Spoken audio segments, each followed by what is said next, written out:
I knew I was in for a war the moment my helicopter was airlifted. Yes, airlifted.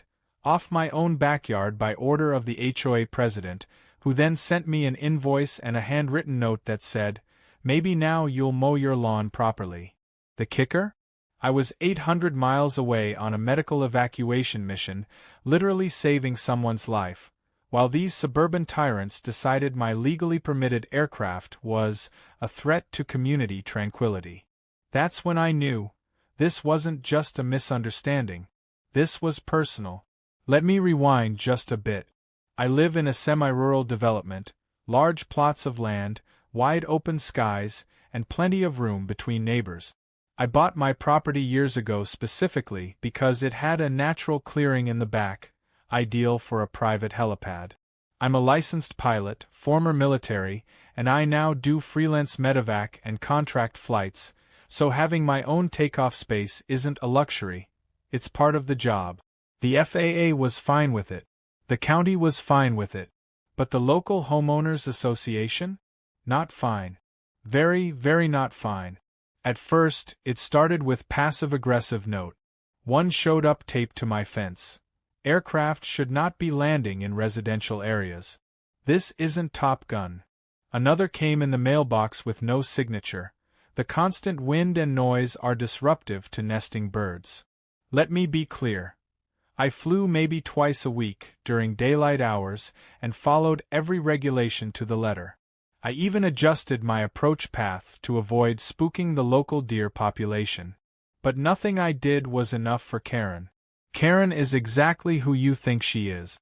Mid-50s, oversized sunglasses, obsessed with rules she doesn't understand, and always armed with a clipboard and a Bluetooth headset she never actually uses. Karen is the president of our HOA, self-elected 6 years running because no one else wanted the job. She once fined a neighbor for planting non-compliant flowers that were the wrong shade of yellow. To her, my helicopter wasn't a machine, it was an act of rebellion. The confrontation escalated at a community meeting. Karen stood up, voice trembling with manufactured concern, and declared, "There is an aircraft that regularly enters and exits our skies without HOA approval. We don't know what it's carrying or if it's even safe. For all we know, it could be filming our children." The room gasped. I stood up too and calmly said, "Karen, it's me. I fly that helicopter. I'm FAA certified. And I've saved 3 people this year alone using that threat." She blinked, paused, and replied, "Well, this neighborhood wasn't zoned for ego. The funny thing is, I expected the drama. What I didn't expect was the ambush. One Friday, I was out of town flying an emergency liver transplant delivery to a regional hospital. My return trip was delayed due to weather, so I left the chopper at home, tucked neatly onto its designated helipad behind my garage. I even left a note on the door with my emergency contact.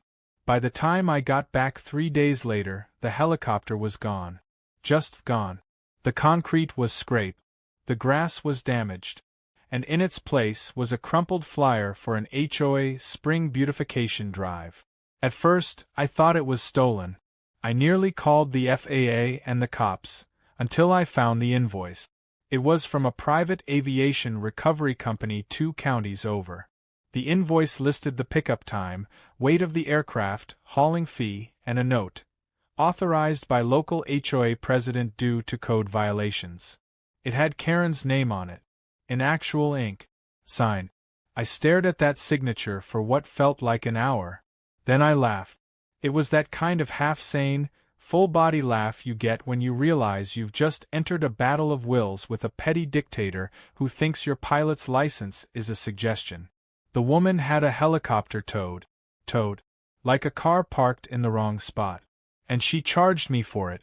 My first call was to the FAA, where the agent on the line nearly choked on his coffee. My second was to my aviation lawyer, who also happens to be my cousin Jason, an adrenaline junkie with a love for legal loopholes and grudges. Jason confirmed it immediately. What the HOA did was a massive overreach. Removing an aircraft from private property without owner consent or federal clearance. That's a legal landmine with propeller blades. But Karen wasn't done. Oh no. When I confronted her, politely, in front of witnesses, she denied it. We simply removed a hazard, she said with a smirk. The community voted, and safety concerns outweighed your hobby. I told her it wasn't a hobby, it was a licensed airframe. Not my concern, she snapped. This isn't an airport. And maybe now we'll all get some peace and quiet. Peace and quiet. That's when the idea started forming. You see, when people think about helicopters, they think noise, wind, chaos. But a helicopter can also be precise. Surgical. It can hover. It can carry loads. It can drop those loads. And if one were to acquire a biodegradable payload, say from a local farm, well, it could be used to fertilize certain areas. Accidentally. Over a gathering of entitled HOA members, perhaps. But that's getting ahead of myself. First, I had to get the chopper back. And second, I had to make sure everything I did from this point forward was not just legal, it was perfect.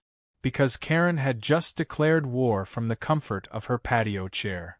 But I had altitude. And soon, she'd be the one buried in consequences.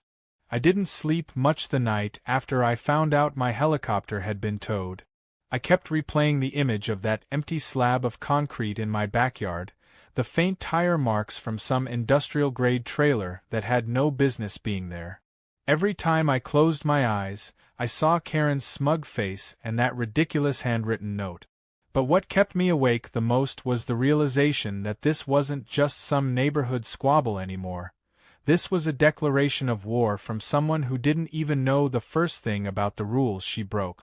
The next morning, I was on the phone with my cousin Jason, who, thankfully, is the exact kind of person you want in your corner when things go sideways. Jason's a real estate and aviation attorney, known in his circles for being ruthlessly polite and viciously accurate in legal matters. He listened in near silence as I walked him through everything: Karen's letters, the meeting, the invoice, the unauthorized removal.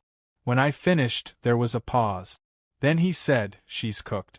Give me the paperwork." I emailed him everything I had, and within the hour he'd confirmed what I suspected.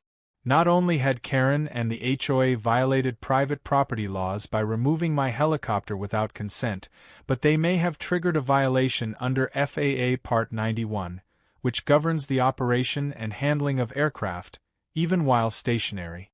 Turns out, the FAA really doesn't like it when civilian boards decide to relocate helicopters on a whim. Especially not when it endangers public safety or bypasses aviation protocols. Jason said with a grin in his voice, "She just walked into federal territory wearing a 'Kick Me' sign." While he worked on filing a complaint with both the FAA and the county commissioner, I focused on recovering my bird. The impound lot was about 90 minutes away, operated by a company that usually dealt with repossessed crop dusters and training aircraft. When I arrived, the manager looked nervous. "We don't usually do this kind of thing," he admitted as he led me to my helicopter. "We were told it was abandoned and causing a fire risk." I asked who told him that. He pulled up the work order.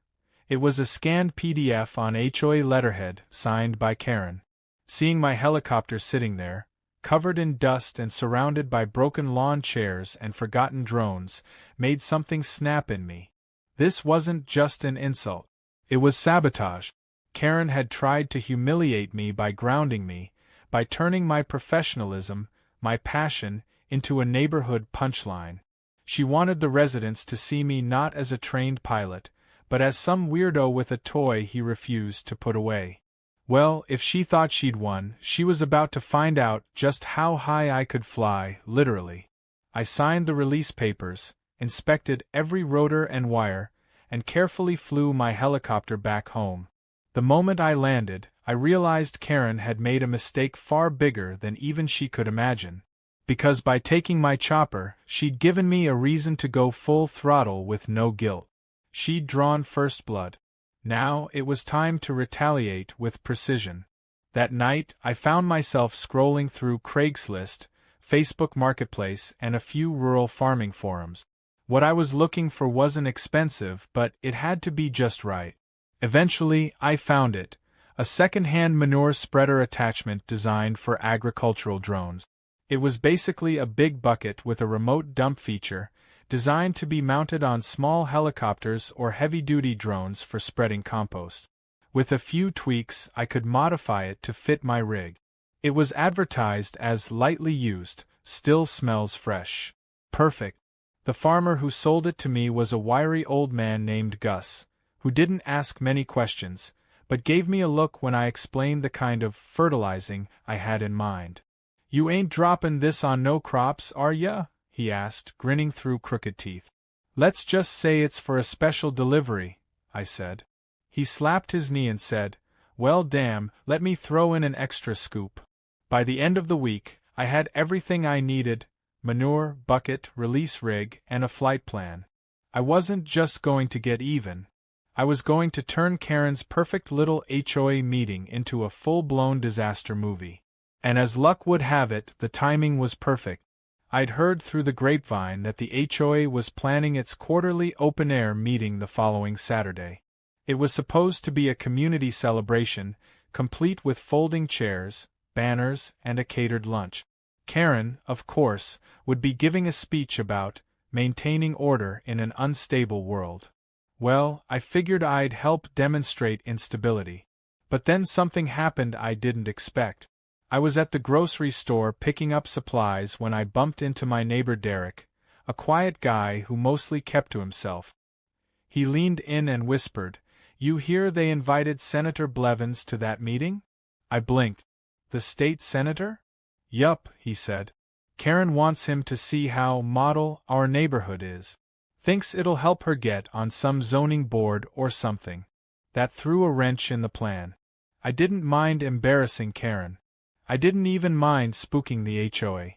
But dropping manure within 20 feet of an elected official? That could backfire in a dozen different ways. The last thing I needed was to be on the news for turning a political meet and greet into a poop storm.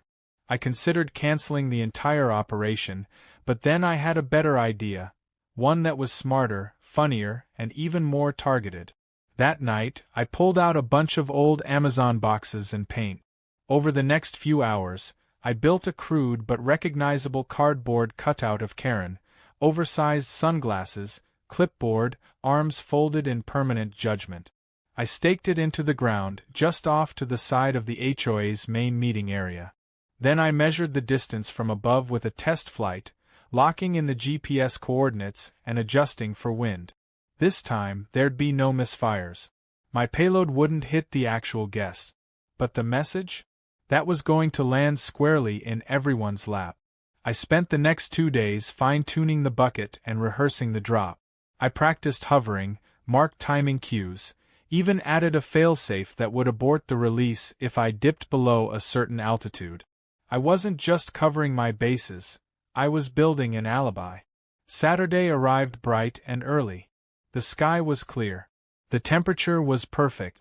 The HOA's banners flapped cheerily in the breeze, and Karen had even set up a microphone stand at the edge of the park lawn. I watched from a distance, sipping coffee from a thermos and smiling as folding chairs filled with residents, guests, and a few unlucky reporters. They had no idea what was coming. Not even Karen. Because when the time was right, and that cardboard version of her stood tall like a paper idol to pettiness, I was going to descend like justice on rotor blades, with a gift from the sky she'd never forget. The plan was simple in theory, but I wasn't leaving anything to chance. Karen had crossed a line when she had my helicopter towed, and now that she was parading around with state officials and using her HOA kingdom as a stepping stone to some local political gig, it was time she got a reality check, preferably one that landed with the subtlety of a cow dropping from 500 feet. Still, I knew the difference between petty and precision. This wasn't just about revenge. It was about making a point so loud, so unforgettable, that not even her clipboard could erase it. The first task was securing the payload.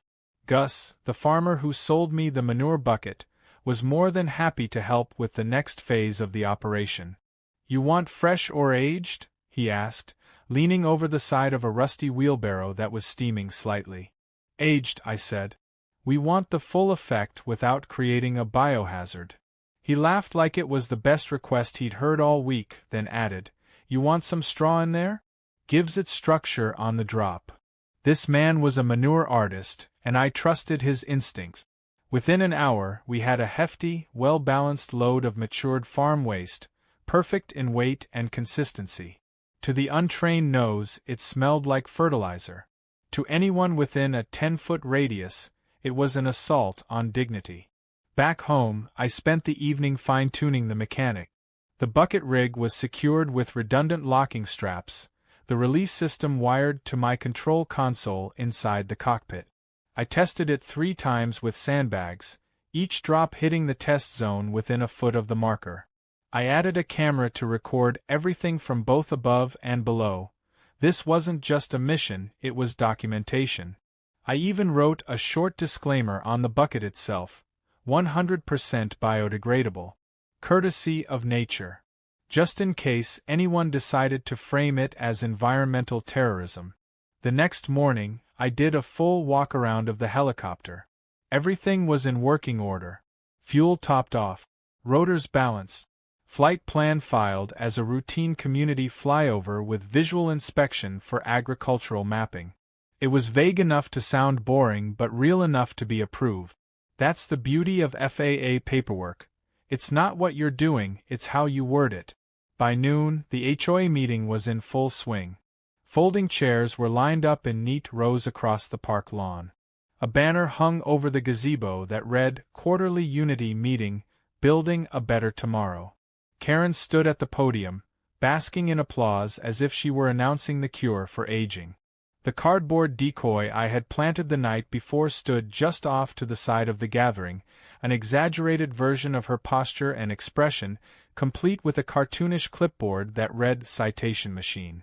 Hovering above them from a few hundred feet up, I could hear muffled microphone feedback and the start of her speech. I kept my altitude legal, safe, and stable. The winds were calm. The GPS was locked.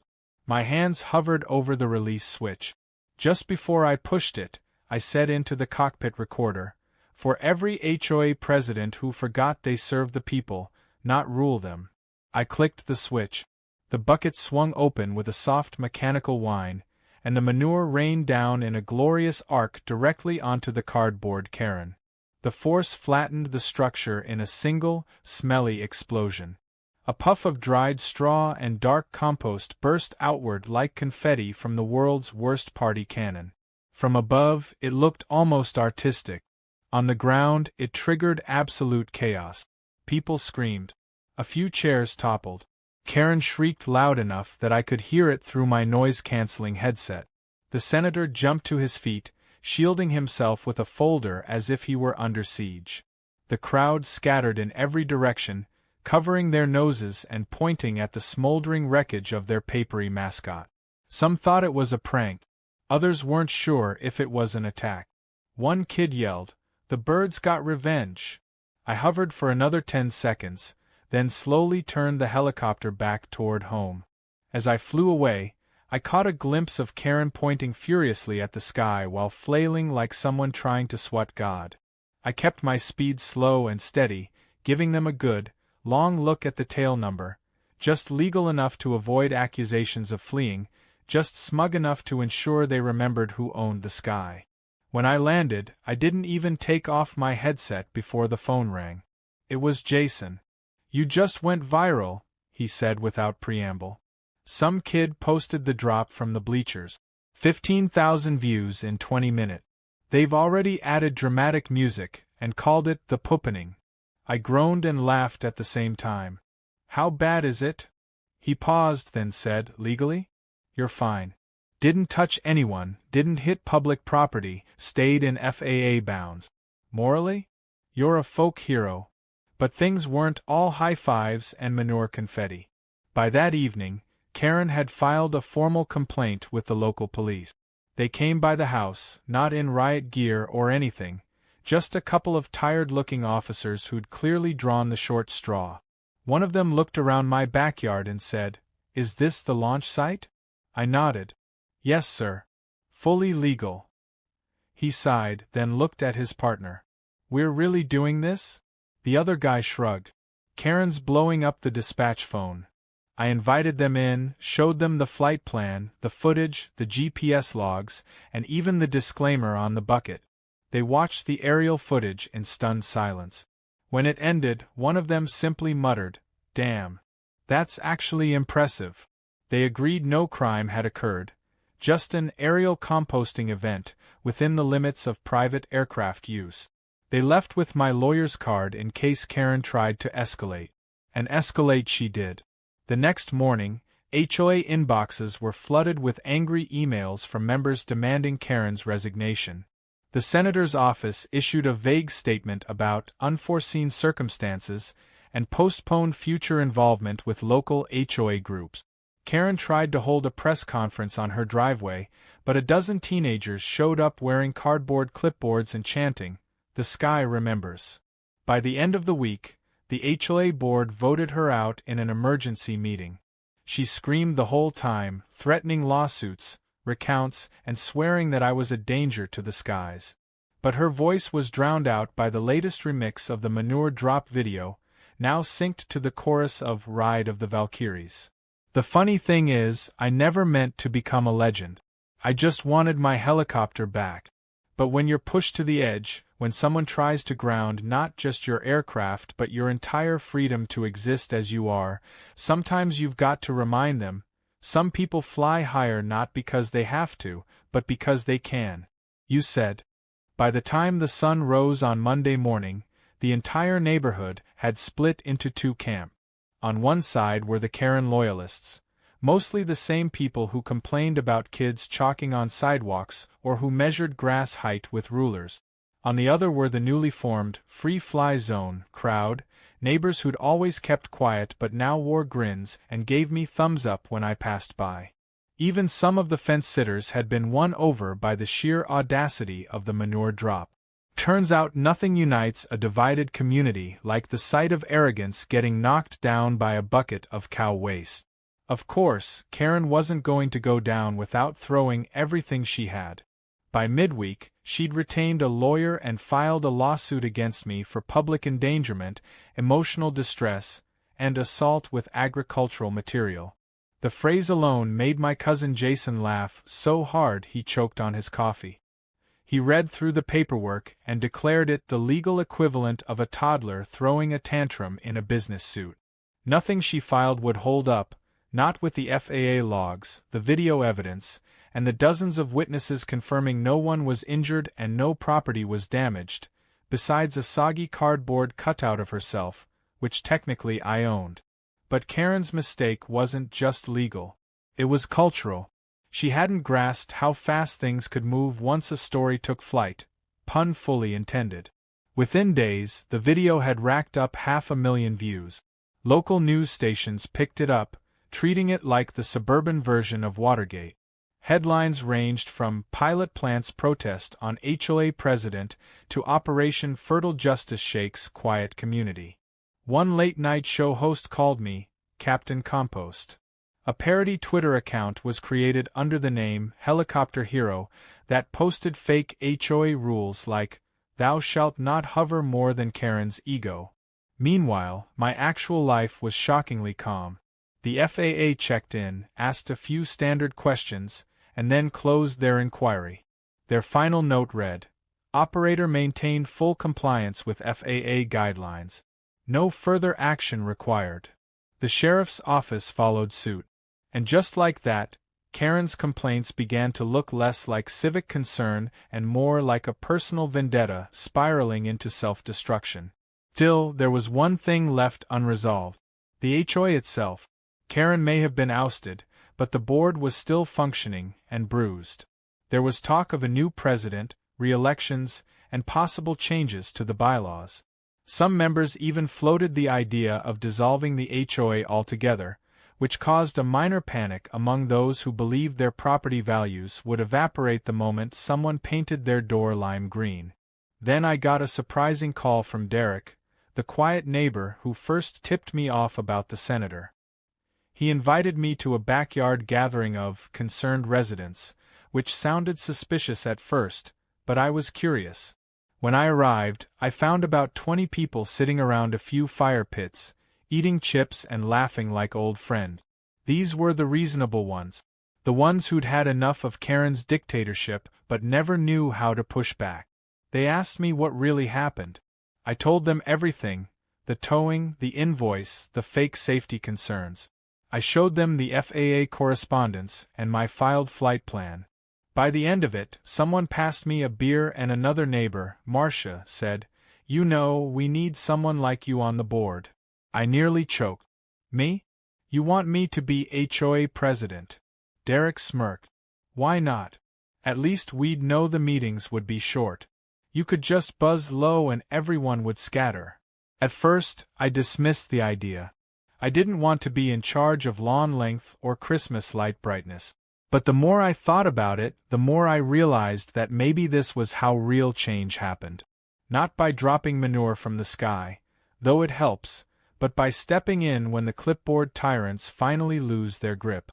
If someone like Karen could run the show for 6 years with nothing but spite and passive aggression, surely I could handle a few months of adulting without going mad. But before I could even decide, Karen gave me one final gift: her full, public meltdown. It happened during what was supposed to be a farewell HOA town hall to formally introduce her replacement. She stood in front of the clubhouse, red-faced and trembling, clutching a microphone with both hands. Cameras were rolling. Reporters were present. She looked directly into the lens and said, "This community has been hijacked by a man with a flying toilet bowl. And you all just cheered for him." Gasp. Chuckles. Someone coughed loudly into their hand to cover a laugh. Karen wasn't finished. "He humiliated me. He defecated from the air. And now you want him in charge? What's next? Jetpacks? Flamethrowers?" The speech was so unhinged that the newly elected board president, a retired teacher named Linda, had to walk over and gently take the microphone from her. Karen stormed off mid-meeting, muttering something about moving to a gated community where people knew the value of rules. A few people clapped. One guy even yelled, "Can we get a flyover to commemorate her departure?" After that, the transition was surprisingly smooth. Linda asked me to be a consultant for airspace and security matters. I agreed on one condition: no more citations for silly things like hummingbird feeders or overgrown sunflowers. She smiled and said, "Deal." Then, something unexpected arrived in the mail. A slim envelope with the FAA's official seal on it. I opened it cautiously, half expecting a retroactive fine or notice. Instead, it was a letter from an FAA regional director. It read, "We've reviewed the footage from the incident on March 16th. While not a sanctioned FAA operation, it was the most creative use of composting we've ever witnessed. Please find enclosed a commemorative certificate acknowledging your commitment to aerial environmental outreach." P.S. We laughed. Inside the envelope was a novelty certificate titled Pilot of the Year for services rendered in fertilizer and freedom. I hung it in the garage, just above the workbench where I kept the modified manure rig. I never did run for HOA president. I didn't have to. Karen's fall had reset everything. Rules were rewritten. People actually smiled at each other again. Kids started riding bikes down the street without being chased down for helmet violations. A few of the older residents even asked me for helicopter tours, claiming they wanted to see the community from above, the way only the gods and pilots do. And every so often, when I take off on a crisp Saturday morning, I fly a slow loop around the park. Not too low. Just enough that everyone can look up and remember that once, when petty tyranny tried to rise, it got hit with something a whole lot heavier than words. A few weeks after the whole manure from above incident, life settled into a strange, almost comical version of normal. For the first time in years, the HOA meetings weren't exercises in passive-aggressive tyranny. People actually talked about real neighborhood improvements instead of fighting over whether bird baths needed approval. Kids played in the street again. Derek built a treehouse and no one protested. I even saw a guy repaint his shutters in a shade of blue that Karen once deemed emotionally jarring, and no one burst into tears or handed out fines. It was like we'd all come out of a fog and realized we didn't actually have to live under a clipboard dictatorship. Karen, for what it was worth, had officially moved out. Her house went on the market just 10 days after her farewell freakout. A local real estate agent confided in me that she left the place in perfect condition, except for a note taped to the oven that said, "This neighborhood deserves me." Nobody cried. The only goodbye she got was from a teen down the street who held up a cardboard helicopter as she drove off. He dropped a handful of leaves from the roof for dramatic effect. The symbolism was poetic. I thought that would be the end of it. Really, I did. I figured the saga had reached its natural conclusion. Karen gone, peace restored, and a good story to tell at barbecues. But fate, as always, had one more twist tucked under its wing. It came in the form of an invitation. I found it in my mailbox, printed on high-quality cardstock, gold-embossed lettering, sealed in a stiff envelope that practically radiated importance. You are cordially invited to the annual Suburban Safety and Regulation Conference. I raised an eyebrow. Inside, a formal note stated I had been nominated to speak on community balance and innovative conflict resolution methods. There was no mention of helicopters, manure, or HOA drama. But at the bottom, in very small print, was a line that read, "Keynote curated by Senator Blevins' office." First, I laughed. Then I reread it. Then I called Jason. "You think this is a trap?" I asked. He paused, then said, "If it is, it's the most polite one I've ever seen. Go. Worst case scenario, you end up in a room full of Karens. Best case, you get to tell your story and eat catered snacks." So I went. The event was hosted at a downtown convention center with more polyester suits than a used car lot. Attendees included HOA presidents, zoning board members, city planners, and at least 4 guys who took the phrase community enforcement way too seriously. But among them were a few like-minded people, folks who understood that neighborhoods weren't military zones, and that compromise didn't mean surrender. When it was my turn to speak, I stepped onto the stage in front of a crowd that had no idea what was coming. I started with the basics. My background, my role as a pilot, my property setup. I walked them through the timeline, the overreach, the illegal tow. I explained the legal steps I took, the paperwork I filed, and how I exhausted every reasonable route first. Then, without warning, I clicked to the next slide, which was a still frame from the manure drop, mid-fall, just as the payload met cardboard Karen. The room erupted. Some gasped. Some laughed. A few covered their mouths in horror. One man shouted, "That's heresy!" But before anyone could derail it, I brought them back. I talked about why I did it. About frustration. About standing up when systems fail. About satire and symbolism, and when ridiculousness is the only language people like Karen understand. And I ended with this. I never set out to be the neighborhood menace. I just wanted to land my helicopter in peace. But when someone builds a throne out of rules and starts swinging it like a sword, sometimes the only thing to do is remind them that authority without humility is just noise. Very loud, very annoying noise. By the time I left the stage, something had shifted. People weren't just laughing, they were nodding. They were taking note. I wasn't encouraging chaos. I was reminding them that rules are meant to protect, not control. That day, I received a standing ovation and 3 separate offers to consult on community engagement initiatives. Jason told me later, "You accidentally started a movement." I told him, "It smells like one." Back home, word of the speech spread faster than I thought it would. The video hit social media, chopped and captioned with dramatic music. One version had a choir playing behind the manure drop. Another was remixed with quotes from historical leaders, which felt a little over the top but hilarious nonetheless. People started referring to it as the Fertilizer Rebellion. My mailbox filled with letters, Some from pilots, others from homeowners thanking me for standing up to their own local tyrant. A guy in Arizona sent me a photo of himself holding a "Compost the Control Freaks" sign in front of his HOA clubhouse. But the best surprise came from the FAA.